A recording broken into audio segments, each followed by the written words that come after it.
Time now for Weather Watch with meteorologist Matt Makens. In the last Weather Watch, we really broke down La Nina, its strength, and what it's doing to us. Here recently, including this week, we've been feeling some colder temperatures. So is this new pattern that we've developed in November going to last throughout winter? Let's discuss that in this week's Weather Watch. Thanks for joining me. Matt Makens here. Of course, we're watching the ocean conditions. La Nina down here still remains in place. That's one of the main drivers for our winter forecast and one of the main drivers for what we've experienced here recently. In addition to La Nina, up here in the North Pacific, this is the Gulf of Alaska. So here's Alaska, then we get into British Columbia, and then here's the west coast of the U.S. This area of ocean has cooled off for the Gulf of Alaska. And what that is doing is kind of changing the storm path, if you will. A storm flow change. It's going to be with us throughout the course of the winter. There's something else that's been going on too, and that's on the other side of the country, in the Atlantic. It's very warm here, and what that's going to do for much of the winter is act like a bit of a storm block, if you will. It's going to keep the east coast of the U.S.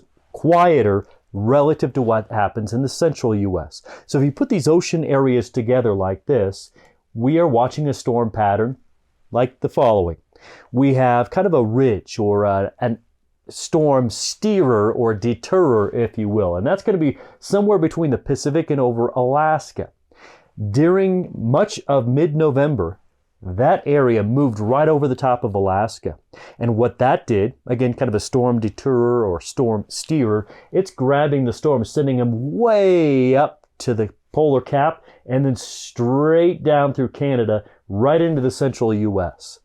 As this area kind of flows between the Pacific, Central Pacific, and Alaska, we're going to see these moments of sharply colder air moving almost straight south out of Canada into the U.S. And that storm block is likely to stay relatively persistent over the East Coast. So what that's going to do to us is the following. This is from the government.